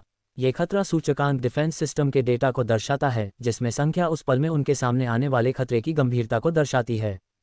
सामान्य परिस्थितियों में अगर ये दुश्मन द्वारा सिर्फ एक दिखावा था तो किनारे पर गश्त कर रहे 3 से 5 लड़ाकू जेट के साथ खतरा स्तर 10-20 के आसपास होगा। अगर यह एक औपचारिक हमला था और खतरा मामूली था जिसे एक छोटी सेना द्वारा प्रबंधित किया जा सकता था तो ये लगभग 50 होगा। अगर खतरा स्तर 80 तक पहुंच गया तो ये पूरे सैनिक दल के लिए खतरा था, और ताम्बत राज्य और ब्रह्मा देश के बीच युद्ध के मैदानों पर वर्तमान खतरा स्तर स्थायी रूप से 80 से ऊपर था। अगर खतरा सूचकांक 100 से ज्यादा हो जाता है तो इसका अनिवार्य रूप से राष्ट्रीय आपदा का मतलब था। ये दर्शाता है कि उनके सैनिक दल ऐसे स्तर के खतरे से निपटने में लगभग असमर्थ थे। सिस्टम की स्थापना के बाद से उन्होंने कभी भी 100 से ज्यादा की स्थिति का सामना नहीं किया था। इस बार यह सीधे 120 तक पहुंच गया था। वे अपने हथियार रख सकते हैं और आत्मसमर्पण कर सकते हैं। क्या ये लेटने और मरने का इंतजार करने के समान नहीं था? क्या हमारे पास विजुअल्स हैं? अभी इमेजिंग प्रसारित कर रहे हैं। एक ऑपरेटर ने तुरंत दृश्य जानकारी प्रसारित की। सभी ने ठंडी हवा की एक तेज सांस ली। आसमान लड़ाकू और परिवहन विमानों से घनी तरह से भरा हुआ था, जिनमें से ज्यादातर उन्होंने पहले कभी नहीं देखे थे। जहां तक उन परिवहन विमानों का सवाल था, लगभग सभी सुपरसाइज्ड थे, जिनके नीचे चेनें लटक रही थीं और टैंक या बख्तरबंद वाहन ले जा रही थीं। यह विशाल दृश्य बस एक विश्व युद्ध जैसा था। क्या ये दुश्मन का हमला है? जल्दी करो, हमारे लड़ाकू विमानों को रोकने के लिए भेज दो। मेरी गांड को रोक दो, पहले डेटा रिपोर्ट करो। रिपोर्टिंग। कुल 1300 लक्ष्य, जिनमें से लगभग 500 संदिग्ध लड़ाकू इकाइयां हैं, 800 परिवहन विमान और 700 से ज्यादा टैंकों जैसे हैं। अन्य लक्ष्य अज्ञात हैं। 500। इस संख्या को सुनकर सभी ने प्रतिरोध करने की इच्छा खो दी। उनके देश के लड़ाकू जेट की कुल संख्या सिर्फ 1000 से ज्यादा थी, और ये विभिन्न सैन्य जिलों में वितरित थे, ज्यादातर पहले ही मोर्चे पर तैनात थे। उनके अपने सैनिक दल में केवल 200 जेट थे, सभी पुराने चौथी पीढ़ी के लड़ाकू विमान। रोकना। उनकी मिसाइलों की एक बौछार इस सैन्य शिविर के साथ तुम्हारे कमांड सेंटर को समतल कर सकती है। तुम किस रोकने की बात कर रहे हो? अगर दूसरा पक्ष वास्तव में हमला कर रहा था तो उनके पास कोई मौका नहीं था, केवल अपनी हताहतों की संख्या बढ़ा रहे थे। ये गलत है, ये हमला नहीं है। दुनिया में इतने सारे देशों के साथ कौन इस तरह के सैनिकों को हमले के लिए तैनात करने की हिम्मत करता है? और जहां तक हमारे छोटे राष्ट्र का सवाल है, हमारे खिलाफ इस्तेमाल किए गए इस तरह के उपकरण, मुझे तो लगता है कि हम इसके लायक भी नहीं हैं। ये सुदृढ़ीकरण है। ये जनरल अवराइल द्वारा उल्लेखित सुदृढ़ीकरण होना चाहिए। हे भगवान, 500 लड़ाकू जेट, कम से कम 700 टैंक। क्या हमारे जनरल ने अपना शरीर बेचा है या क्या? तुम किसका इंतजार कर रहे हो? तुरंत जनरल को रिपोर्ट करो। जनरल, क्या हमें रोकना चाहिए? दुश्मन हमारे डिफेंस क्षेत्र के करीब आ रहा है, और अगर हम अभी नहीं रोकते तो उनके हमला करते ही हम पूरी तरह से खत्म हो जाएंगे। ये खबर सुनकर अवराइल के चेहरे पर भाव लगातार बदल रहे थे। जोखिम बस बहुत ज्यादा था। अगर यह एक पूर्व नियोजित हमला था और उसने दुश्मन को अंदर आने दिया, तो वह पूरे देश का पापी बन जाएगा। क्या हमने उन्हें संचार अनुरोध भेजा है? उनकी तरफ से कोई जवाब नहीं आया है। अवराइल खुद को एक दुविधा में पाया। अगर दूसरा पक्ष वास्तव में उपकरण पहुंचा रहा था तो वे उसे बस बता सकते थे। इसने उसे उनकी उत्पत्ति और उद्देश्यों पर संदेह करने के लिए मजबूर किया। जनरल, संचार फ्रीक्वेंसी पर वह संदेश फिर से आया है। जल्दी कनेक्ट करो। अवराइल एक ऐसे आदमी की तरह था जिसे माफ कर दिया गया हो। जनरल अवराइल, यह मैं हूं, मेरे लोग आपको सामान पहुंचा चुके होंगे। अर्जुन चौहान ने कहा। सर, क्या वह 500 लड़ाकू विमानों और 800 परिवहन विमानों का स्क्वाड्रन आपका है? हाँ, वह मेरा है। अर्जुन चौहान ने घोषणा की। क्या जगह तैयार है? बहुत सारा सामान है, मुझे चिंता है कि पर्याप्त जगह नहीं होगी। क्या ये सच में आपका है? अवराइल खुश था। ऐसा लगा जैसे एक दिव्य हितैषी का सामना हो गया हो। लेकिन आपने हमारे संचार अनुरोधों का जवाब क्यों नहीं दिया? हमने सोचा कि ये दुश्मन का हमला है। क्या ये कुछ रहस्य बनाए रखने के लिए नहीं है? हाँ, क्या ये चौंकाने वाला नहीं है? अर्जुन चौहान दूसरी तरफ हंसा। चौंकाने वाला? ज्यादा डरावना था, लगभग दिल का दौरा पड़ने के लिए काफी था। अगर वे 1 और 2 मिनट में अलर्ट लाइन पर पहुंच जाते तो अवराइल को पता नहीं होता कि क्या आदेश देना है। ये व्यक्ति कितना ऊब गया होगा। क्या यह इतना रहस्यमय काफी नहीं है? क्या उसे उन दिल दहला देने वाले पलों से ज्यादा होना चाहिए? मैंने आपको सामान पहुंचा दिया है, बाकी आप पर है, अर्जुन चौहान ने कहा। वैसे क्या आपके पास पर्याप्त पायलट और टैंक चालक हैं? काफी है, अवराइल ने जल्दी से जवाब दिया। सच में, ताम्बत राज्य में एक बहुत ही गुप्त विशेष बल इकाई थी। यह इकाई बड़ी नहीं थी, कुल मिलाकर केवल 1000 लोग थे, लेकिन उनकी सैन्य शिक्षा ने उन्हें साधारण योद्धाओं से अतुलनीय बना दिया। वे मुख्यधारा के युद्ध क्षेत्र के हथियारों और उपकरणों के उपयोग से परिचित थे, एक बार में 10 से लड़ने में सक्षम थे। हालांकि ताम्बत राज्य के उपकरण सीमित थे, इसका मतलब यह नहीं था कि उन्होंने सैन्य बलों में भारी निवेश नहीं किया। उनके वार्षिक बजट का लगभग आधा इन लोगों पर खर्च किया जाता था, जिसमें प्रत्येक संभ्रांत योद्धा के प्रशिक्षण पर 100 मिलियन अमेरिकी डॉलर तक की लागत आती थी। अब उनके लिए युद्ध क्षेत्र में प्रवेश करने का समय था। चूंकि इतना काफी है, मैं आराम से रह सकता हूं। नहीं तो मुझे उन्हें उड़ाने के लिए बहुत सारे लोगों को ढूंढना पड़ता, अर्जुन चौहान ने जारी रखा। लेकिन इस बिंदु पर मेरी एक मांग है, कृपया मुझे बताएं। अवराइल हैरान नहीं था। हालांकि उपकरणों के बैच की गुणवत्ता अज्ञात थी, मात्रा बहुत ईमानदार थी। जब तक मांग बहुत ज्यादा नहीं थी, वह सहमत होने के लिए तैयार था। उन्हें मेरे लिए बुरी तरह मारो, पीछे मत हटो। जिन्हें तुम जिंदा पकड़ते हो, उन्हें वापस भेजने से पहले 3 दिन और रात अपमानित करना सुनिश्चित करो।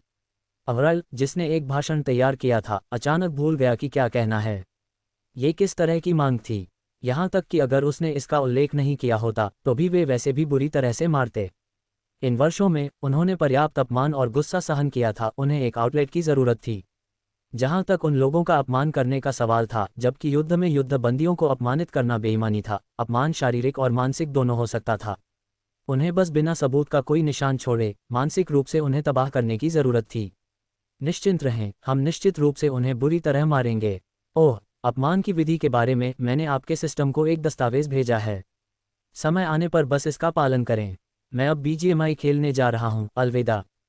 तुम। इससे पहले कि अवराइल और कुछ कह पाता, अर्जुन चौहान ने पहले ही फोन काट दिया था। हमारा सिस्टम। अवराइल रुका, ये सोच रहा था कि रहस्यमय भारत का आदमी किस सिस्टम का उल्लेख कर रहा था। उनका राष्ट्रीय रक्षा सिस्टम। लेकिन इसमें एक बाहरी दस्तावेज कैसे स्थानांतरित किया जा सकता था? अगर वह ऐसा कर सकता था तो क्या इसका मतलब यह नहीं था कि उनकी नेटवर्क सुरक्षा में उससे कोई रहस्य नहीं था? ये सोचकर अवराइल को वास्तव में डर महसूस हुआ। लेकिन फिर उसने सोचा, अगर वे बस उपकरणों का एक बैच भेज सकते थे और उनकी सेना को खत्म कर सकते थे, तो उनकी जानकारी का उसके लिए क्या मूल्य होगा? उसने तुरंत अपने विशेषाधिकारों के साथ राष्ट्रीय रक्षा सिस्टम में लॉग इन किया और वास्तव में सिस्टम में एक फोल्डर के भीतर उसने एक बिल्कुल नया टेक्स्ट दस्तावेज पाया। अपलोड करने का समय 1 मिनट पहले था और अपलोड के लिए इस्तेमाल किया गया चैनल आश्चर्यजनक रूप से उनका केंद्रीय नेटवर्क था। ये भारत का आदमी वास्तव में एक दानव है। अवराइल मदद नहीं कर सका लेकिन चिल्लाया। फिर उसने फाइल खोली जो ताम्बत लिपि में लिखी गई थी और शीर्षक 38 धन के बदतमीज सुअर था। पहला तरीका, उल्टे सिर का धोवन। दूसरा तरीका, खौलते पानी से गुदा दहन। तीसरा तरीका, 3 गति वाले बिजली के पंखे का दिन। चौथा तरीका, स्टील वूल का स्नान स्क्रब। दस्तावेज में प्रत्येक आइटम को देखते हुए जो क्रूर नहीं लगता था लेकिन किसी के दिमाग में समृद्ध कल्पना को जगाता था, अवराइल की चेहरे की अभिव्यक्ति धीरे धीरे मुड़ गई। किस तरह की गहरी नफरत ने इस भारत के आदमी को ऐसे उपायों के साथ उन पर बदला लेने के लिए प्रेरित किया था? अवराइल ने अपने लंबे समय से प्रतिद्वंद्वी की दिशा में देखा और अपना सिर हिलाने में मदद नहीं कर सका। शायद ये पूरब से रहस्यमय शक्ति है। तुरंत विमान तैयार करो, हम बेस 3 की ओर जा रहे हैं। बेस 3 वह दिशा थी जहां अर्जुन चौहान के सैन्य उपकरणों का बैच भेजा गया था। ये सामने के युद्ध क्षेत्र से लगभग 120 किलोमीटर दूर था। एक सैन्य विमान की गति को देखते हुए पहुंचने के लिए कुछ दर्जन मिनट काफी होंगे। उड़ान के लिए साफ। अलर्ट बंद करो, रनवे साफ करना शुरू करो। वास्तव में स्क्वाड्रन ताम्बत राज्य में प्रवेश करने के बाद अपनी मूल गति और मार्ग को बनाए रखा, हमला करने का कोई इरादा नहीं दिखाया। पूरी तरह से हरी बत्ती के तहत वे बेस 3 के हवाई क्षेत्र में पहुंचे। उस समय रनवे पर ज्यादातर विमान पहले ही साफ हो चुके थे और 20 लड़ाकू जेट का पहला बैच लैंडिंग के लिए नीचे उतरने लगा। क्या तुमने वह लड़ाकू जेट देखा? ये बहुत मजबूत लगता है। बेवकूफ, वह Su-57 है, युद्ध देश का 5वीं पीढ़ी का लड़ाकू जेट। क्या एक 5वीं पीढ़ी का लड़ाकू जेट? क्या इसका मतलब यह नहीं है कि ये 20 लड़ाकू जेट बेस 3 पर हमारे 100 से ज्यादा कबाड़ विमानों को उड़ा सकते हैं? और भी आ रहे हैं। वह एक F-22 है। उनके पास अमेरिका का 5वीं पीढ़ी का लड़ाकू जेट भी है। हे भगवान, क्या वे सभी लड़ाकू जेट 5वीं पीढ़ी के हो सकते हैं? भाई, क्या तुम एक उड़ा सकते हो? 2 पायलटों ने अविश्वास में एक दूसरे को देखा। यह मेरे ज्ञान से परे है। मैंने अपने जीवन काल में जो सबसे उन्नत उड़ाया है वह 4थी पीढ़ी का लड़ाकू जेट है। देखो, और भी है। वह F-35 है, यहाँ तक कि एक B-2 बॉम्बर भी। वह काव्य देश का X-2 है, वह भी एक 5वीं पीढ़ी का लड़ाकू जेट है। इन सब की लागत कितनी होगी? कम से कम कुछ 100 बिलियन, मुझे लगता है, अमेरिकी डॉलर में। ज्यादा से ज्यादा विमान उतरने लगे। हवाई क्षेत्र, जिसे पूरी तरह से साफ कर दिया गया था, जल्दी से काफी भीड़भाड़ वाला हो गया और जल्द ही लगभग 400 विमानों के लिए शायद ही कोई जगह बची थी। उसी पल अवराइल अंततः बेस 3 पर पहुंचा। इनमें से प्रत्येक लड़ाकू जेट को देखकर वह मुश्किल से अपने आंसुओं को रोक पाया। उसकी इच्छा थी कि वह एक को सीधे ब्रह्मा देश के लोगों के सिर पर उड़ाकर मार दे। जनरल, हमारा हवाई क्षेत्र काफी नहीं है, एक योद्धा ने हड़बड़ी में अवराइल को रिपोर्ट किया। क्या हमारे पास जगह खत्म हो गई है? अवराइल कड़वाहट से हंसा। पहले उपकरणों की कमी थी, लेकिन अब एक अधिकता थी जिसमें इसे समायोजित करने के लिए पर्याप्त जगह नहीं थी। हमारे पास मूल रूप से कितने लड़ाकू जेट थे? हमारे पास कुल 178 लड़ाकू जेट थे। उन सभी को हटा दो, जहां तुम कर सकते हो उन्हें पार्क करो।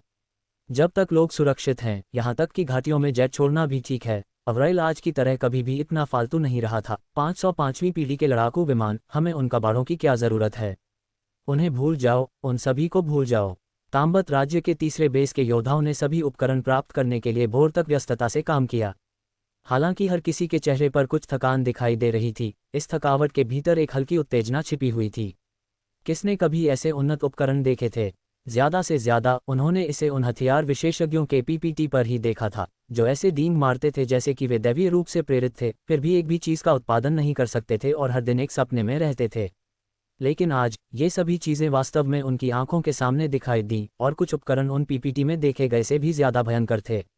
वे ये भी कल्पना कर सकते थे कि जब ब्रह्मा देश के शापित लोग कुछ दिनों बाद इस अत्यंत शक्तिशाली उपकरणों के बैच को देखेंगे तो उनके मृत माता पिता के किस तरह के भाव होंगे। उस विचार पर वे सभी अविश्वसनीय रूप से प्रेरित हो गए। हा हा हा हा हा। इन उपकरणों को देखकर जनरल अवराइल मुश्किल से खुद को लार टपकाने से रोक पाया। इन जनरलों को अन्य चीजों में कोई दिलचस्पी नहीं थी, लेकिन दो चीजें उनके लिए घातक रूप से आकर्षक थीं: योद्धा जो लड़ सकते थे और उन्नत सैन्य उपकरण। ये लखन सिंह द्वारा स्पष्ट रूप से अनुकरणीय था, और अवराइल एक नेता के रूप में कोई अपवाद नहीं था। जहां तक चौथी पीढ़ी के लड़ाकू जेट का सवाल था, जिसे उसने पहले कीमती माना था, उन्हें पहले ही दिमाग से बाहर निकाल दिया गया था। उन्हें अप्रचलित घोषित किया गया और स्क्रैप धातु के रूप में बेचने के लिए खींच लिया गया। क्या तुमने मिलान पूरा कर लिया है? जनरल अवराइल चिल्लाया। रिपोर्ट जनरल, मिलान पूरा हो गया है। जल्दी, अवराइल ने अधीरता से कहा, उसकी आंखों में प्रकाश की चमक थी। यहां तक कि एक जनरल के रूप में यह पहली बार था जब वह इतने सारे अत्याधुनिक उपकरण देख रहा था। लड़ाकू जेट के लिए हमारे पास कुल 50 F-22, 45 F-35 और 10 B-2 बॉम्बर हैं। कुल 500 विमान, सभी 5वीं पीढ़ी के लड़ाकू जेट हैं। हा हा हा, जारी रखो, जारी रखो। अवराइल इतना खुश था कि वह व्यावहारिक रूप से पीछे हट गया। और क्या है?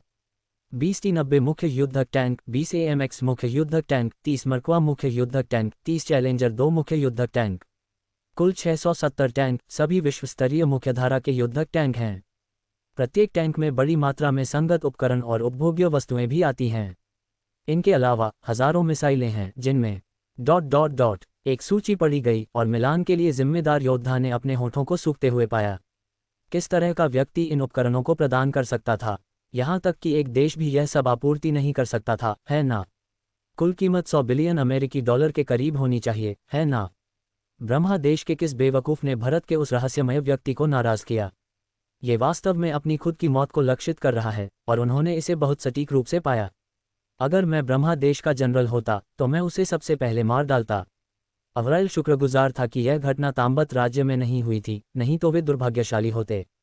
असल में इन पिछले कुछ दिनों में उसने अपने अधीनस्थों से जांच करवाई थी कि ब्रह्मा देश ने किस तरह का अपमानजनक काम किया था कि इस तरह की भयंकर प्रतिशोधी स्ट्राइक को उकसाया। लेकिन जांच के परिणामों से पता चला कि सब कुछ सामान्य था। भरत के साथ कोई संघर्ष नहीं हुआ था, कम से कम एक अंतर्राष्ट्रीय स्तर पर नहीं, जहां चीजें हमेशा की तरह जारी रहीं। इसके अलावा इस कारण को मूल रूप से खारिज किया जा सकता था, क्योंकि भेजे गए लड़ाकू जेट में F-22 और F-35 शामिल थे, जो अमेरिका के अत्यधिक उन्नत 5वीं पीढ़ी के जेट थे। वे इन्हें किसी भी देश को बेच देंगे, लेकिन निश्चित रूप से भारत को नहीं। इसका कारण सरल है, भले ही उन देशों को इन लड़ाकू जेट पर हाथ लग जाता, वे उनके लिए केवल उपकरण से ज्यादा कुछ नहीं होते, क्योंकि उनका तकनीकी स्तर जेट की कमजोरियों और तकनीक को समझ नहीं सकता था। लेकिन भारत के साथ यह एक अलग कहानी है। अपने खुद के 5वीं पीढ़ी के लड़ाकू जेट विकसित करने में सक्षम होने के कारण उनके पास इन विमानों की कमजोरियों का विश्लेषण करने की पूरी क्षमता थी, और फिर कौन हवाई सर्वोच्च होगा ये किसी का भी अनुमान हो सकता था। बेशक वे यह नहीं जानते थे कि अब भारत के लिए 5वीं पीढ़ी के लड़ाकू जेट का कोई मतलब नहीं था। उन्होंने पहले ही 6ठी पीढ़ी के लड़ाकू जेट के डिजाइन और सिद्धांतों पर हाथ डाल दिया था, और यह संभव है कि 6ठी पीढ़ी के तैयार उत्पाद आधे साल से ज्यादा नहीं में अंतर्राष्ट्रीय मंच पर दिखाई दे सकते हैं। क्या F-22, क्या F-35, क्या B-2 स्टील्थ बॉम्बर, भले ही वे उन्हें मुफ्त में दिए जाते, वे उन्हें एक नज़र डालने की परवाह नहीं कर सकते थे। उन्हें स्क्रैप धातु के रूप में बेचना समय की बर्बादी मानते थे। चूंकि यह स्थिति थी, केवल एक संभावना बची थी, उपकरणों का ये बैच उन्हें निजी तौर पर उपहार में दिया गया था। जनरल, मेरे पास एक अपरिपक्व अटकल है, अवराइल के डिप्टी ने कहा। आगे बढ़ो, मुझे संदेह है कि यह व्यक्ति बहुत संभव है भारत का अर्जुन चौहान है। अर्जुन चौहान, दुनिया का सबसे अमीर आदमी? अवराइल ने पूछा। सही है, उपकरणों के इस बैच का मूल्य निश्चित रूप से 100 बिलियन अमेरिकी डॉलर के करीब है। मैं आपसे पूछता हूं, इस दुनिया में उसके अलावा कौन है जो इतनी बड़ी मात्रा में नकदी दे सकता है? डिप्टी ने विश्लेषण किया, वर्तमान में फोर्ब्स सूची में दूसरे स्थान पर मौजूद व्यक्ति के पास कुल संपत्ति सिर्फ 200 बिलियन अमेरिकी डॉलर से ज्यादा है और उसकी तरल संपत्ति ज्यादा से ज्यादा दसियों बिलियन में है। उसके अलावा मैं किसी और के बारे में नहीं सोच सकता। इसके अलावा कौन इतना अपमानजनक और मनमौजी होगा कि गुस्से में 100 बिलियन अमेरिकी डॉलर इतनी बड़ी मात्रा में सैन्य उपकरणों पर खर्च कर दे? केवल यह व्यक्ति अपने पैसे के साथ इतना मनमौजी होने का जोखिम उठा सकता है। डिप्टी ने जोड़ा, बेशक मैं कुछ विशेष पारिवारिक शक्तियों को बाहर नहीं करता, लेकिन वे आमतौर पर बहुत कम मुख्य होते हैं और ऐसा मनमौजी काम नहीं करेंगे। तुम्हारे विश्लेषण को सुनकर मैं निष्कर्ष निकालता हूं कि यह संभावना बहुत ज्यादा है। अवराइल ने सिर हिलाया। भारत का होने, धनी होने और मनमौजी होने की 3 विशेषताओं को पूरा करने के लिए मुझे डर है कि पूरी दुनिया में ऐसा कोई दूसरा व्यक्ति नहीं है। मेरे लिए एक दस्तावेज तैयार करो जिसे केंद्र सरकार को भेजा जाए, जनरल अवराइल ने कहा। अब से भारत के लोगों के साथ किसी भी प्रकार के संघर्ष पर प्रतिबंध लगाओ। अगर यह हमारी गलती है तो हमें सबसे अच्छे रवैये और सबसे तेज गति के साथ माफी मांगनी होगी। अगर यह उनकी गलती है, सिपाही ने पूछा, ये सोचकर कि क्या एक विशेष भारत के लिए ऐसा दस्तावेज तैयार करना वास्तव में जरूरी था। इसके अलावा क्या ये वास्तव में इतना अनुचित होगा? थप्पड़। अवराइल ने सिपाही के चेहरे पर एक थप्पड़ मारा। सिपाही दुखी लग रहा था, उसने कुछ भी गलत नहीं कहा था। क्या तुम जानते हो कि मैंने तुम्हें क्यों थप्पड़ मारा? अवराइल ने पूछा। सिपाही ने सिर हिलाया। अगर यह उनकी गलती है तो यह हमारी गलती भी है, क्योंकि हमने उन्हें वह गलती करने दी। याद रखना, वे कभी गलत नहीं होंगे। पिताजी गलती नहीं करते। मैं सुझाव देता हूं कि हम सीधे इस नियम को आपराधिक कानून में शामिल करें। यह नियम काफी बेतुका लग रहा था, लेकिन सावधानीपूर्वक विचार करने पर यह बिना मतलब का नहीं था। ये कहने की जरूरत नहीं है कि भारत के लोगों ने इस बार उन्हें इतने सारे उपकरण प्रदान किए थे। वे शुक्रगुजार थे और उन्हें बिना किसी समस्या के पिता की तरह मानते थे। जहां तक भारत के लोगों को फिर से नाराज करने का सवाल था, किसी को यह समझने के लिए बस ये देखने की जरूरत थी कि ब्रह्मा देश के साथ क्या हुआ था। जिसने भी मस्तिष्क रक्तस्राव किया और ऐसा फैसला लिया, वह एक सीख थी जिसे सीखा जाना था। कुछ मोर्चे के सैनिकों को यहां फिर से नियुक्त करो और तुरंत इन हथियारों और उपकरणों को समायोजित करना शुरू करो। अवराइल ने अंततः एक जनरल का अधिकार दिखाया। गेद विशेष बल को ऊपर से अनुरोध करो, ये पलटवार के लिए तुरही बजाने का समय है। लेकिन जनरल, हमारे पास अब मोर्चे पर केवल 3 गढ़ बचे हैं। अगर हम और अधिक जनशक्ति स्थानांतरित करते हैं तो मुझे डर है कि किले जल्दी ले लिए जाएंगे। क्या हमें इस पर दोबारा सोचने की क्या जरूरत है? दोबारा सोचने की क्या जरूरत है? उन योद्धाओं के अलावा जो हर दिन लड़ते हैं, कौन कम समय में उपकरणों के इस बैच के उपयोग से परिचित हो सकता है? अवराइल ने कहा, जहां तक उन गढ़ों का सवाल है, पहले 2 को तुरंत छोड़ दो और हर कोई रक्षा की अंतिम पंक्ति पर पीछे हट जाए। किसी भी कीमत पर 5 दिनों तक टिके रहो। 5 दिन? जनरल, मैं बहाने नहीं सुनना चाहता। मैं तुमसे पूछ रहा हूं, क्या तुम 5 दिनों तक टिक सकते हो? हम कर सकते हैं। तो जाओ, तुरंत आदेशों की व्यवस्था करो। हाँ सर। जनरल अवराइल ने धीरे धीरे अपनी मुट्ठी भींची। 5 दिनों के बाद, वह इस अवधि के दौरान उन्होंने जो कुछ भी लिया था, वह सब ब्याज के साथ दुश्मन को वापस चुकाने के लिए दृढ़ था। सब कुछ निपटाने के बाद अर्जुन चौहान ब्रह्मा देश लौट आया था और मोहन के रिश्तेदारों ने उसके लिए एक अस्थायी निवास की व्यवस्था की। हालांकि यह महालास्ट परिवार के मानकों जितना शानदार नहीं था, ये काफी आरामदायक था, क्योंकि अर्जुन चौहान भौतिक सुख सुविधाओं की ज्यादा परवाह नहीं करता था। मालिक, आप इस दौरान कहाँ गए थे?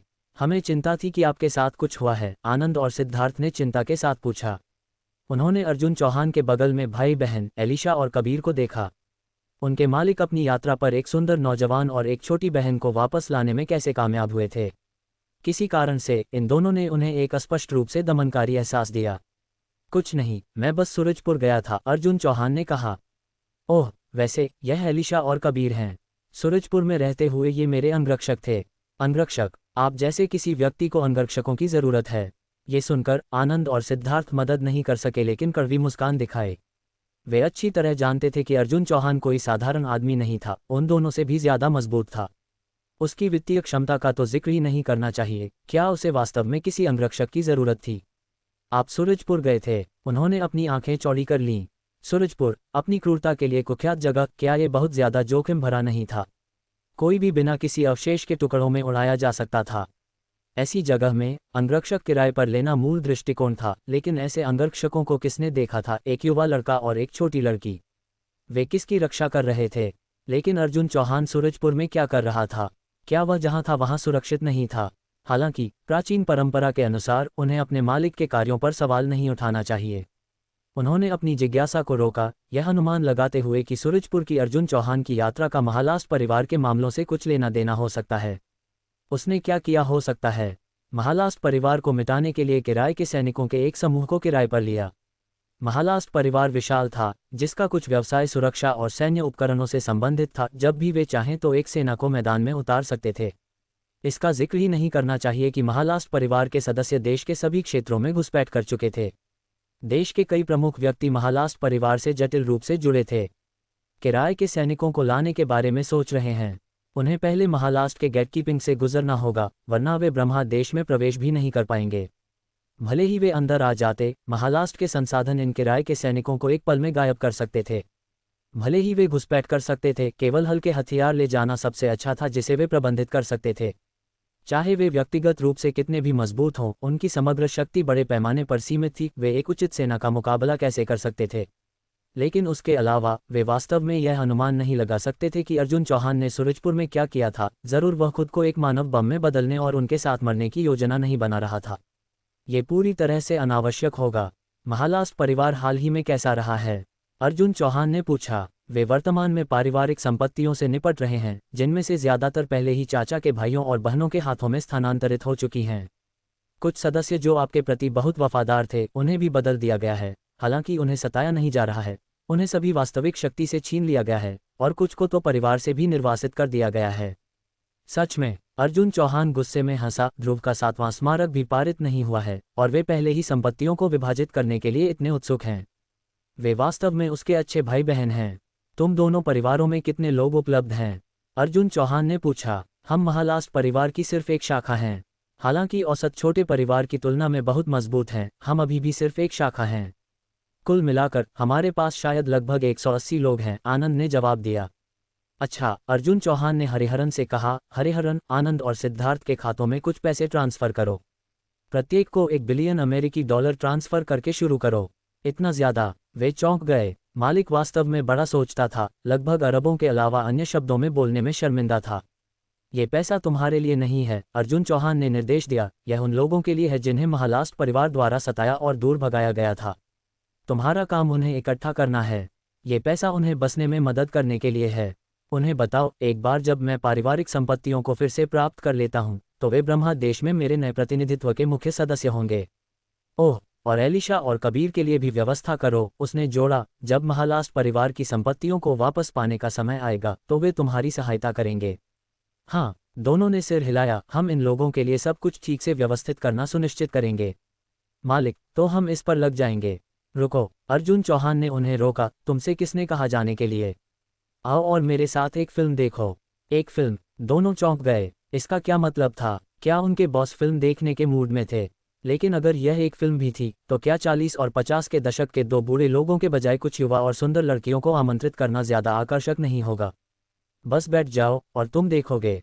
अर्जुन चौहान ने हरिहरन को निर्देश दिया। हरिहरन, तुम अब शुरू कर सकते हो। ठीक है। हरिहरन ने एक USB ड्राइव जैसी चीज निकाली और उसे उनके सामने टीवी स्क्रीन में लगाया, और छोटा उपकरण तुरंत लाल चमकने लगा, जबकि टीवी स्क्रीन भी ठंडा हो गया। यशवंत, घबराओ मत, सीधा प्रसारण शुरू हो रहा है, अर्जुन चौहान ने एक वॉकी टॉकी में चिल्लाया।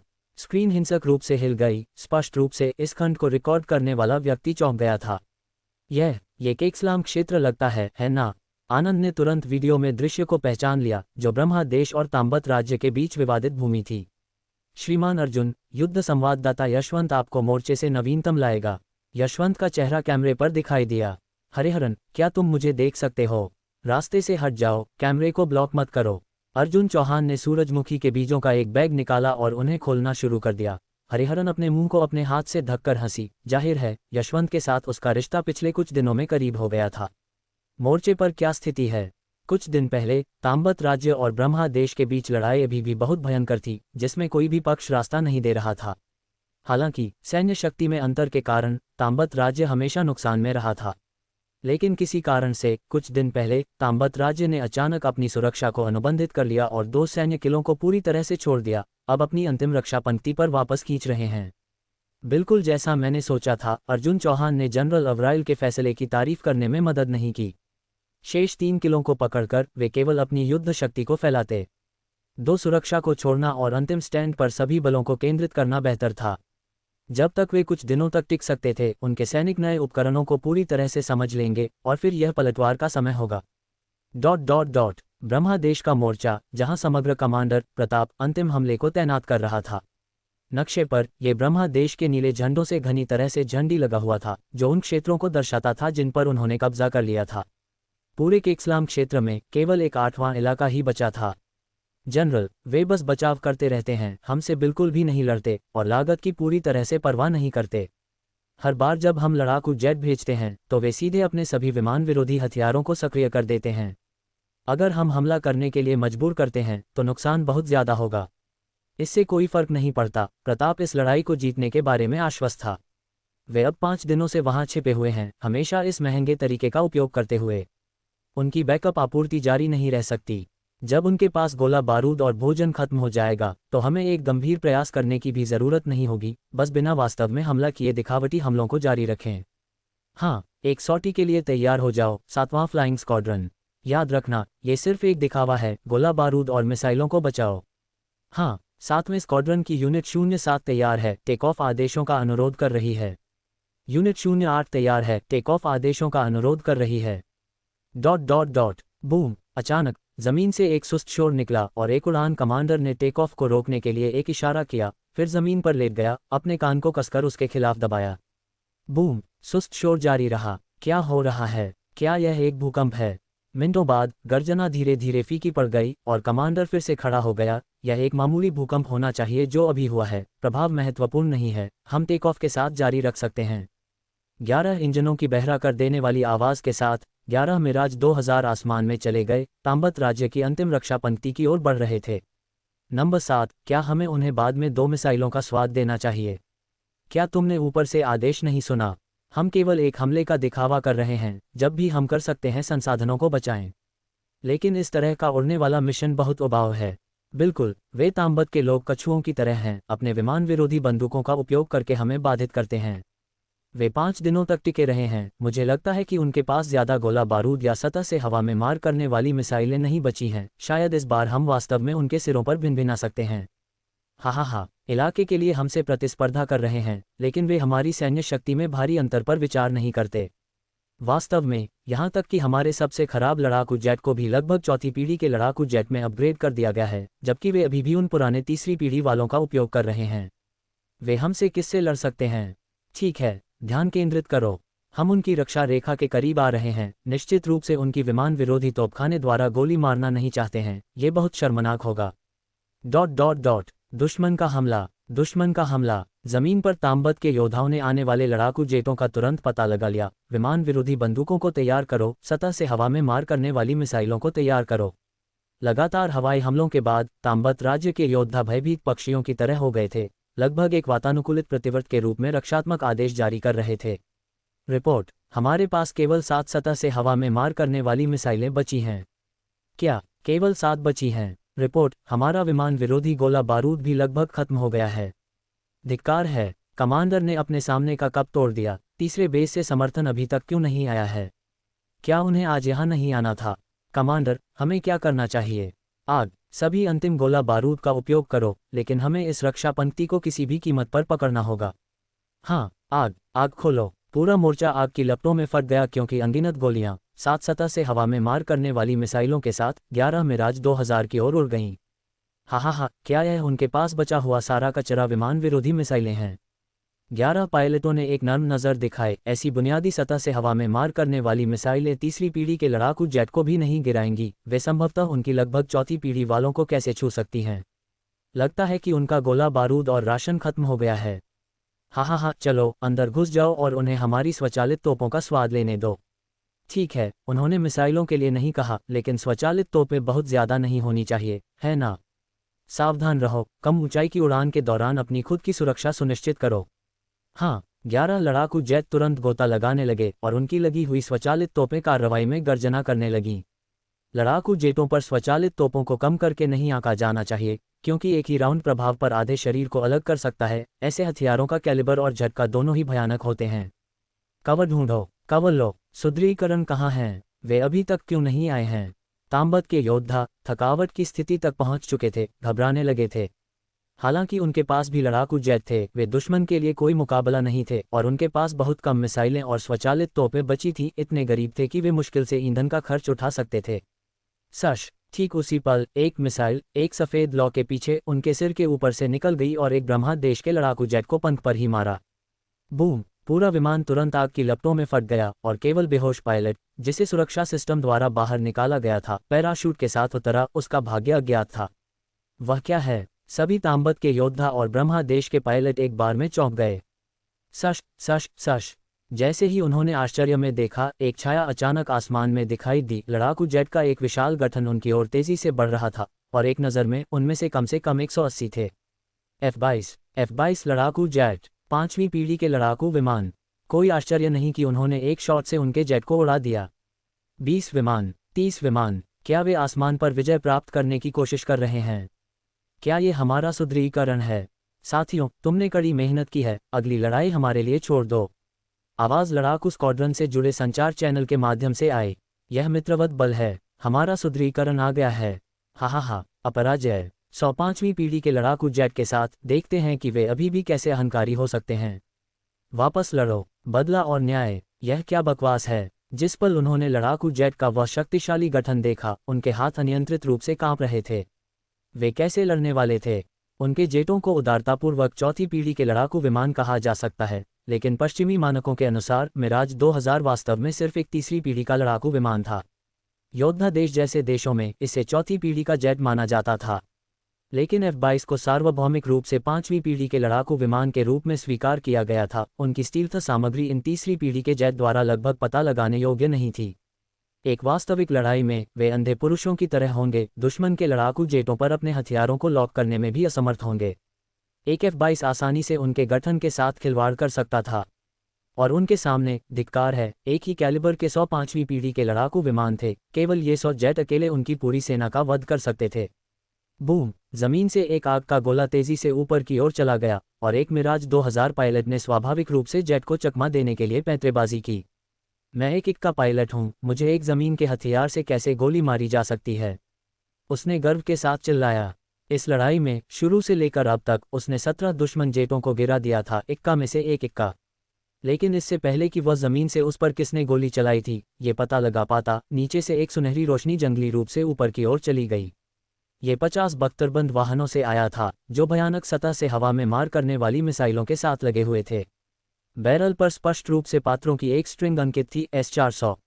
S-400 मिसाइल सिस्टम, जिसकी लागत 1.2 बिलियन अमेरिकी डॉलर प्रति यूनिट होने की अफवाह थी, जो इन 50 बख्तरबंद वाहनों पर उपकरणों के लिए 60 बिलियन अमेरिकी डॉलर के बराबर थी। तांबत राज्य उनके ब्रह्मदेश से भी ज्यादा गरीब था। वे संभवतः S-400 मिसाइल सिस्टम पर 60 बिलियन अमेरिकी डॉलर खर्च करने का खर्च कैसे उठा सकते थे? साल्वो ने एक लगभग अभेद्य जाल बनाया, चकमा देने के लिए लगभग कोई जगह नहीं थी। 10 मिराज 2000 आसमान में सबसे कम सुंदर आतिशबाजी में बदल गए। अपने अंतिम क्षणों में उन्होंने विस्फोटों के बीच दूरी में एक और भी भयानक दृश्य देखा, सैकड़ों टैंकों का एक विशाल गठन। हालांकि टैंक अलग अलग मॉडल के थे, उनकी दुर्जय सैन्य मुद्रा ने ही उन्हें एहसास कराया इस लड़ाई में एक बड़ा मोड़ आने वाला था, लेकिन वे इसे देखने के लिए कभी जीवित नहीं रहेंगे। ...